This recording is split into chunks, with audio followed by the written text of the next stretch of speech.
This is the story of the tinder box. One sunny day, a soldier marched along the road. He had a sword at his side and a knapsack on his back, for he was coming home from the wars.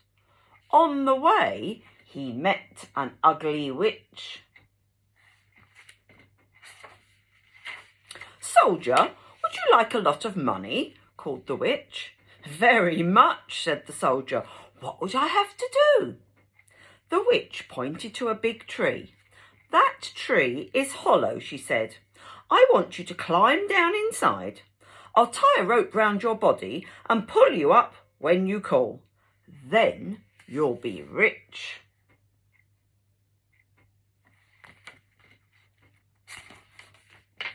The soldier looked puzzled. "But how?" he asked. "You will find 3 rooms down there," the witch told him.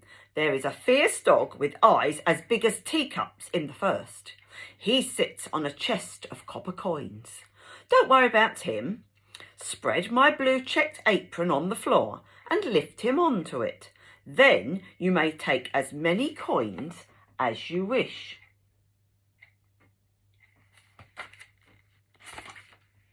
"The second room holds a chest of silver coins," the witch went on. "Another dog with eyes as big as mill wheels sits there. Don't worry. Put him on my apron and take as many silver coins as you wish." She gave a wicked chuckle. "Of course, if you'd rather have gold, there is a chest of it in the 3rd room," she cackled. "The dog that sits on top of it has eyes as big as round towers. Don't be afraid. Put him on my apron and he won't hurt you. Take as much as you want."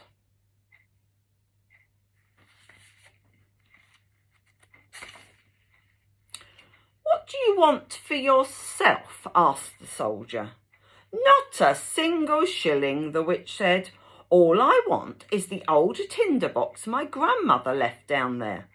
"You shall have it," cried the soldier.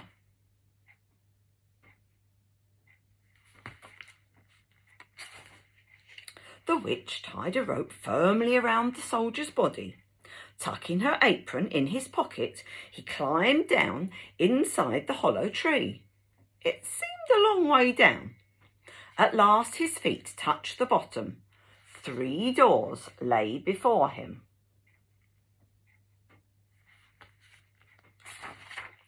Opening the first door, the soldier looked inside.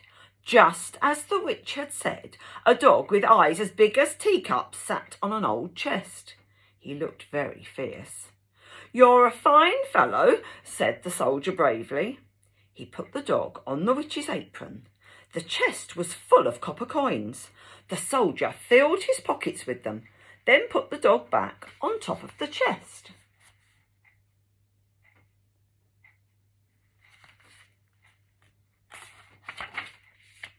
In the 2nd room, another dog with eyes as large as mill wheels sat on a chest of silver coins. As before, the soldier lifted the dog onto the witch's apron and opened the chest. It was full of silver coins. When he saw them, the soldier threw away the copper coins. He filled his pocket with silver instead. Then he put the dog back.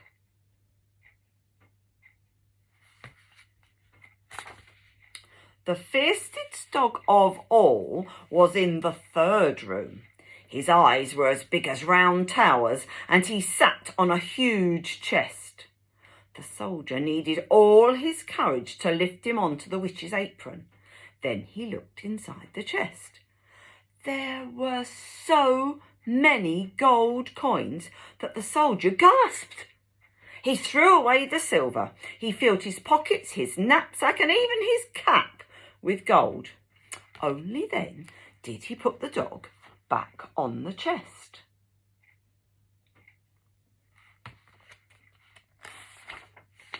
Now the soldier had plenty of money. As he left the 3rd room, he remembered the witch's tinder box. He put that inside his tunic along with her blue checked apron. "Pull me up," he called up to the witch. She pulled on the rope, and soon the soldier was standing on the road once more.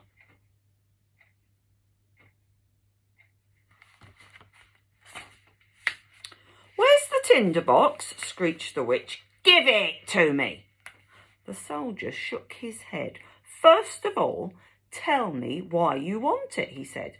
"I won't," the witch screamed. "Give it to me at once." "No," said the soldier, and he killed her with his sword.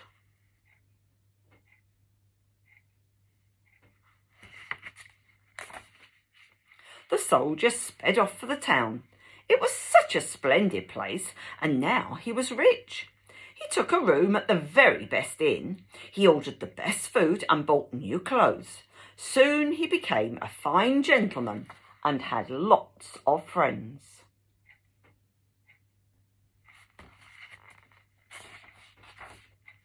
The soldier's friends told him about a beautiful princess. "Can I see her?" asked the soldier. His friends all shook their heads. "No one ever sees her," they said. "It was foretold that she would marry a common soldier. The king and queen wouldn't like that. They keep her locked away in a great castle." "I'd love to see her," thought the soldier. "Perhaps I will one day."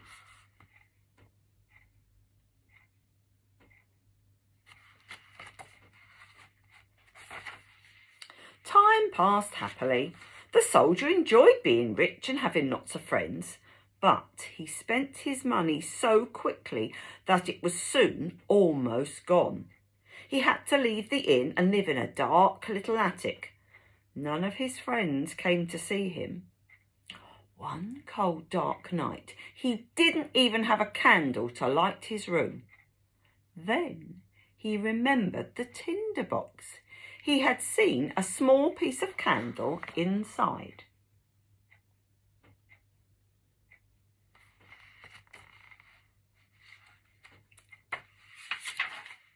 He brought out the tinder box.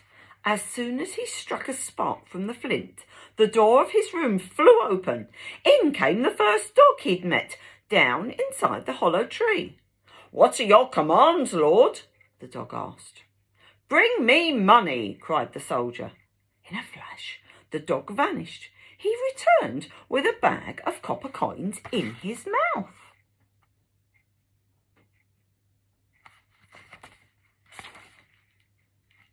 The soldier soon found out what a wonderful tinder box this was. If he struck the flint once, the dog from the chest of the copper coins appeared. Twice, and in came the dog from the silver chest.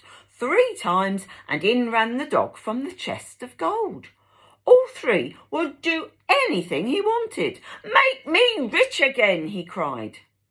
He moved back into the inn, ordered the best food once more, and bought new clothes.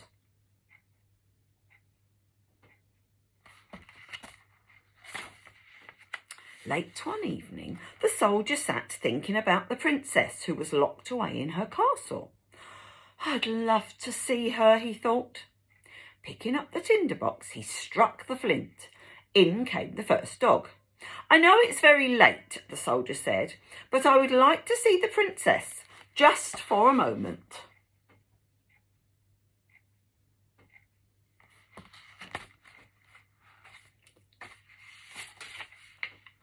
At once the dog was gone. Before the soldier could blink, the dog came back with the princess on his back. She was fast asleep, and she was so beautiful that the soldier kissed her. Then he told the dog to take her home.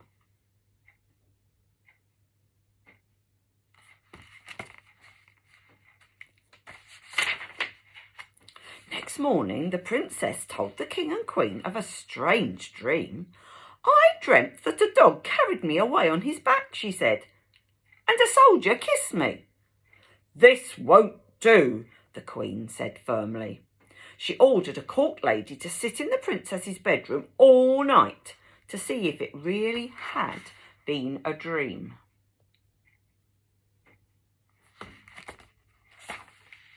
Next night, the soldiers again sent the dog for the princess. This time the court lady followed. She watched the dog take the princess to the inn. With a piece of chalk, she made a big cross on the door. Next morning, the king's men would find the place easily. But the dog was too clever for her. Seeing the cross, he too took a piece of chalk. Soon he had made crosses on doors all over town. When the king's men came, they had no idea where to begin looking for the soldier.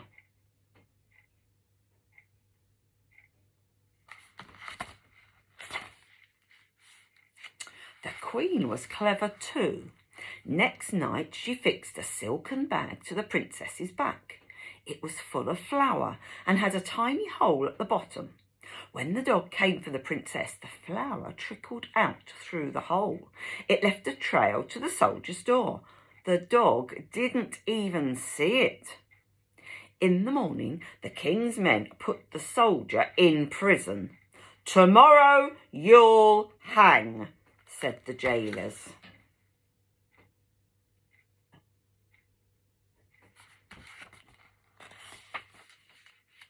All night the soldier sat in his dark cell thinking, how could he escape?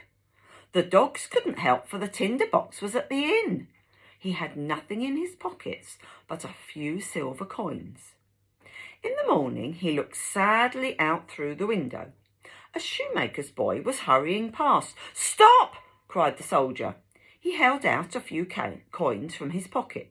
"Fetch my tinder box from the inn, and you shall have these silver coins."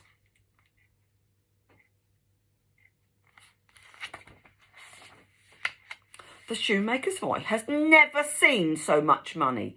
In no time at all, he had brought the soldier his precious tinder box.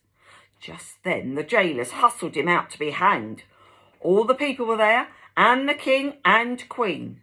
The soldier struck the flint of the tinder box 1, 2, 3 times.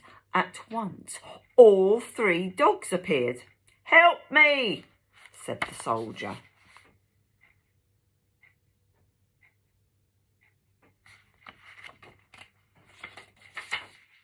The dogs were so fierce that the king's men bolted. The dogs seized the king and queen and ran away with them. They were never seen again.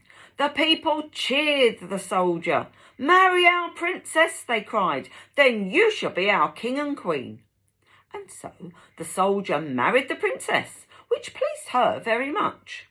Their wedding lasted a week, and the 3 dogs were the most important guests at the feast.